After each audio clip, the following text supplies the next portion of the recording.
terror trapped in the walls of their new home. The pungent smell of rotting flowers wafted throughout the rooms. Temperatures supposedly rose to sweltering levels for no apparent reason. They began to witness shocking sights. Knives, forks, and baby bottles darted about the house, making them fear for their lives. I felt very scared, unsafe, undermined. You didn't know what was coming next, and that's a very undermining feeling of never knowing that the ground or the rug is being pulled out from under you. So you didn't know what to expect, so you were always aware. So the stress level was very high. The ghastly events escalated. The Batesels claimed they were attacked by small objects hurled about the house by unseen forces. I had some friends over for lunch, and just out of nowhere, the bathtub stopper, a round bathtub stopper, just came flying between two of us that were seated at the table as though someone just threw it.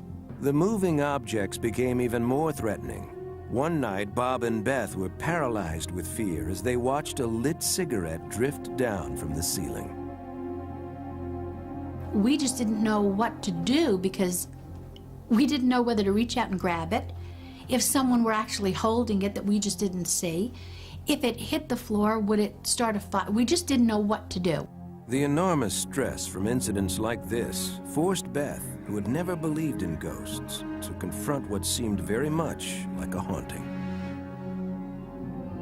Word of the Batesels' ghost spread, and a spiritual group interested in paranormal activities asked to conduct a seance in their home. Bob and Beth, at a loss for an alternative, agreed.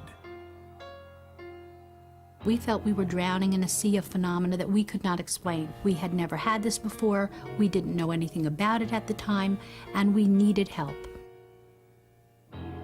The group gathered with Beth and Bob around the dining room table. They closed their eyes and joined hands.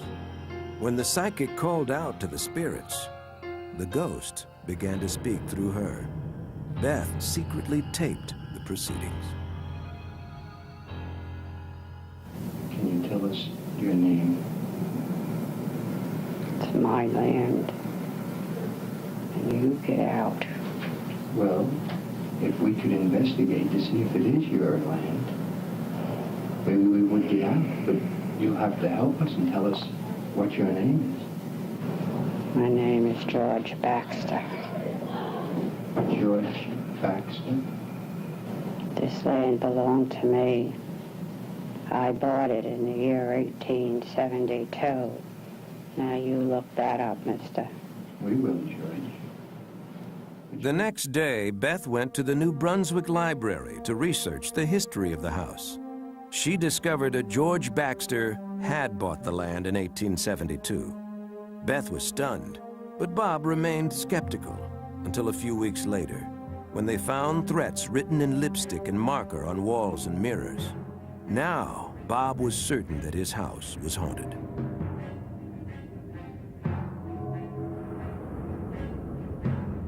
The angry ghost became brazen, scribbling harrowing messages to the family. What you see here are the actual notes that Bob claims were written by the ghost.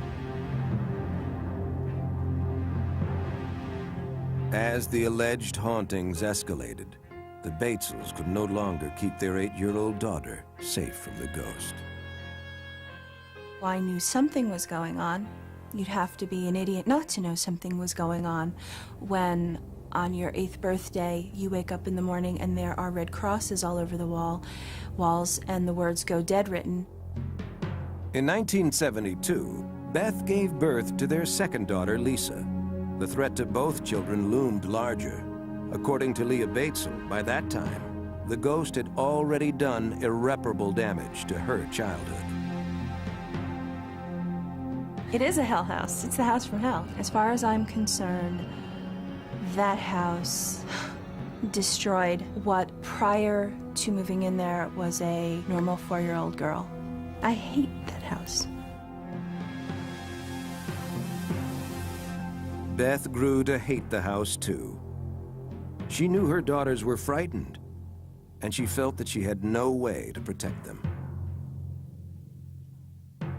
When you touch my child, that's the line.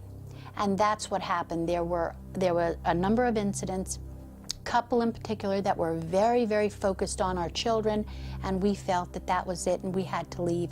Unwilling to do battle with their ghost any longer, the Batesels packed up all of their belongings and moved, certain they were leaving the violent spirit behind.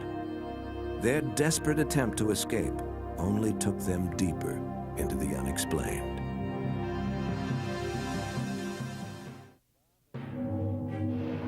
Bob and Beth Batesel and their 2 young daughters fled their home in New Brunswick, New Jersey, believing that they were escaping the terror of the ghost that haunted them there. For 4 years, the Batesels lived in this house where they were harassed almost daily by ghostly threats. Now they were running from the unexplained, in search of a more peaceful abode. The Batesels moved to an apartment in Clinton, New Jersey. The persistent ghost followed and only became more hostile. The Batesels claimed that an unseen force shoved Beth, Bob, and Leah down the stairs. They moved again. This time, they moved further away to Flemington, New Jersey. They had barely finished unpacking when one morning, to Beth's horror, she found a butcher knife impaled in the kitchen door frame. She knew then they had not eluded the vicious spirit. Once again, we moved into a new place, hoping that the phenomena was over and it would have stayed far behind us, and we could just pick up where we always were, trying to be a normal family. From 1971 to 1985, Bob and Beth moved 11 times, and their lives were anything but normal. We lost friends because we couldn't explain anything, and everybody was looking for an explanation. Everybody would blame us. It's happening to you, therefore, it's your fault. With no one to turn to, they banded together to battle their demons. They built their last house from the ground up in Lake Ariel, Pennsylvania, hoping the fresh start would finally eradicate the ghost. It didn't. The first weekend after moving into the Lake Ariel home, a ghost left the Batesels a most horrifying welcome.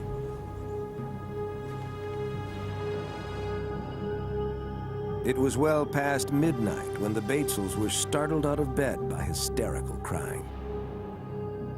Rushing to their daughter's room, the Batesels found her terrified, screaming that her cat was hanging by its neck from the doorway, with its eyes gouged out.